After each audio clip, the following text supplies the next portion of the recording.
Hey, how's it going? I'm Jay, and I picked up Strive 6 months ago. Last month, I finally reached Celestial, but I believe this is just the beginning. In order to stand my ground, I want to keep learning and improving. I am self-analyzing and setting myself goals so maybe one day I can compete with the best of the best. This is my improvement diary. So, Celestial, huh? I've been enjoying myself since getting there. There's a lot of good players for me to learn from, and a lot of good ideas that I'm, coming up with. What's that? Am I winning any games? No.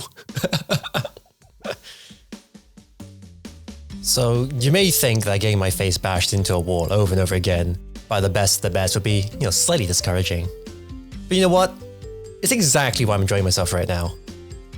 I was already doing this before I reached Celestial.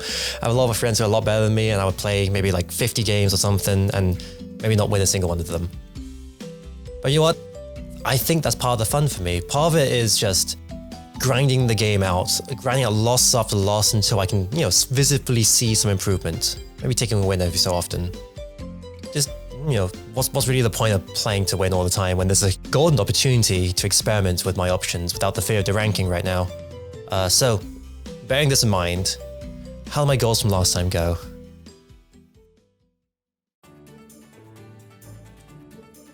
I decided that I needed to work on my dash blocking as a way of engaging the opponent without getting caught by stray hits.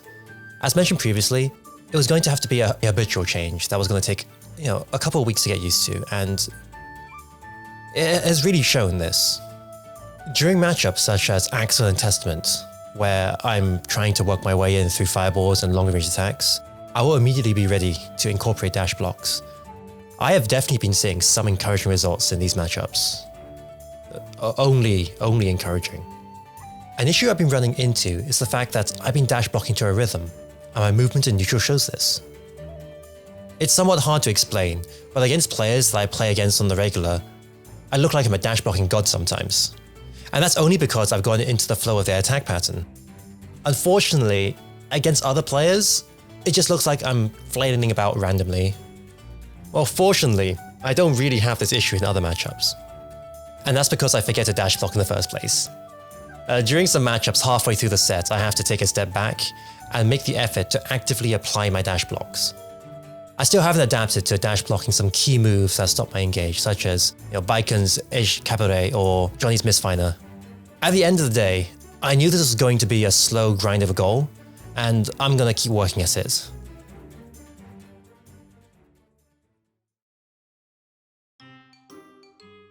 My other goal I set last time was to sit down and learn some of the key animations for the cast so I could prevent myself from having my burst baited as often. Not much of note here really.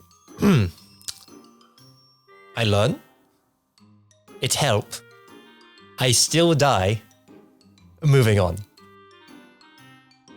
Jokes aside, I've honestly come quite a long way from the rounds where I was panic bursting when I definitely had already lost. And whilst learning animations has really helped with how predictable I've become, I'm still bursting in very common bursting points, and improvements here are gonna have to come from playing the matchups a little bit more, whilst being far more actively attentive to where I'm being baited. That's really the crux of it all. I need to be paying a lot more attention in-game and making mental notes, and maybe actual physical notes as well. Okay, moving on for real this time.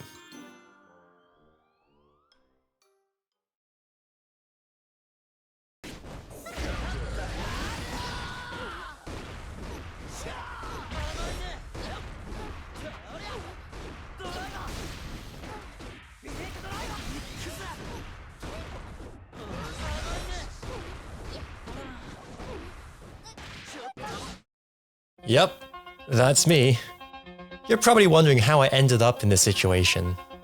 Well, you see, I was blocking, and I was blocking some more, and I'm still blocking. Oh, and I'm having my mashes punished. Please send help. I've been in this corner for like 80% of the match. I miss being the aggressor.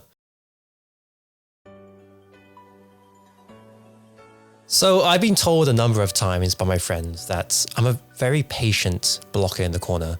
I rarely jump the gun and do things that will get me killed whilst panicking. The reality of it is that when I'm in the corner, I'm just spending far too much time trying to figure out my options. And by the time I've formed an idea of sorts, I've either missed a block or been thrown. In reality, I feel like I have 3 real ways to deal with corner pressure: wait, retaliate, and escape. Waiting would simply be waiting for the opponent to run out of resources and have any pressure naturally come to an end. The biggest issue of this is obviously failing to correctly block any mixes or throws, especially after stacking up a whole bunch of risk. Retaliating would be attempting to mash or DP during gaps in the block strings in an attempt to steal the turn away from the opponent. This is probably the most rewarding of the options, but runs the risk of taking far more damage from being counter-hit. Escaping would be trying to get out of the corner without dealing with any of this. The options that immediately come to mind here are Burst and YRC. But another option exists. Just simply air dashing out. Obviously there's a good chance that I get punished for it, but I can alleviate part of the punishable window with an FT cancel. I was watching some high-level matches and tournaments to try and find things to improve on, and one thing I noticed some players doing was FT cancelling their instant air dashes in matches where Bridget's air to ground buttons would lose out. FT cancelling the IAD causes the character to fall faster, leaving Bridget able to use her stronger grounded base options sooner. I believe that if I can get used to the timing and learn to incorporate this into my gameplay, not only could I present this as an option to escape the corner, but also as an approaching option as well. Something else worth mentioning is that a manually timed version of this is used for Bridget's IAD JS safe jump on Warbreak. I definitely can't do the timing for this, and I've just been pretending that I have it down. But you know, I'm just going to keep faking it until I consistently get called out of it, because they still respect the potential that I could actually do it. I mean, if it works, I guess. I should probably learn to do it at some point.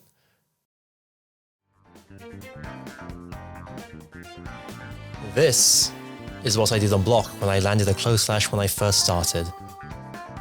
And this is what I do now. I think it might be a little obvious what I'm about to say. I am predictable, and I'm not threatening many options if I keep mashing the same string over and over again. The only real thing that I've added is Wild Assault, but even that's become predictable lately. I've compiled a few options I want to attempt to apply to my close slash block strings.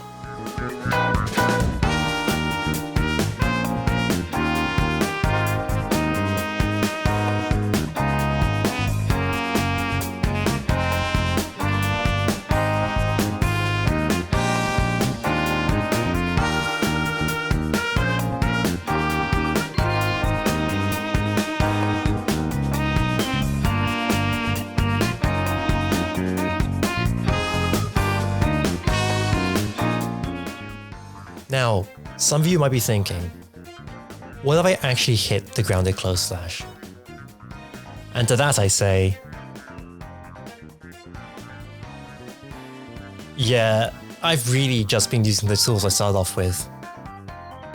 I want to give myself more options for setups and resource usage. So here are a few things I want to try. They aren't by any means optimal, but it's a start.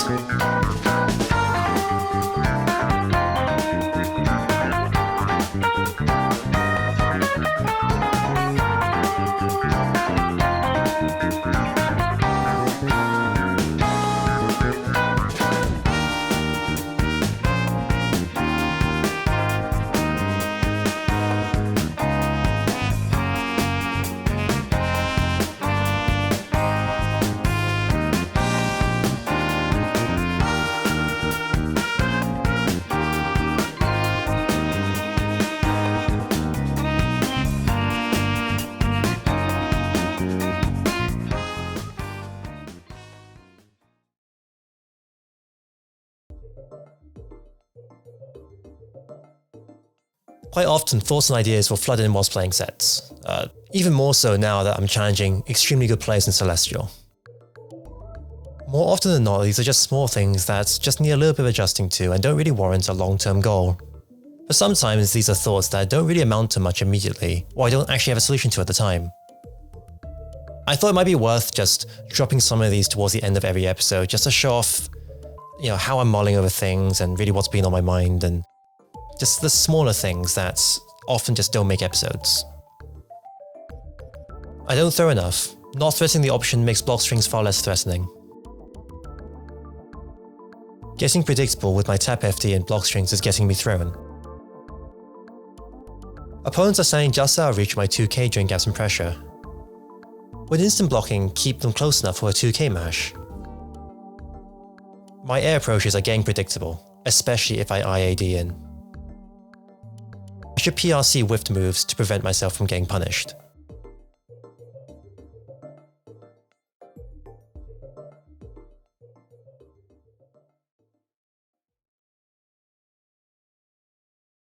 So to recap, the goals for this episode are to practice and apply IAD-FD as both a defensive and offensive tool, as well as adding diversity to my close slash combos and block strings. Far more specific goals than last time, but I think it's for the best since the goals last time were harder to get immediate feedback on. It was so much harder to gauge any improvement I had made. This could also have been a result of playing against much better players this time. I'm going to go see if the shift bears more fruit, and I'll let everybody know when I report back next time. So, until then, I hope we can keep growing together. I'll catch you in a bit.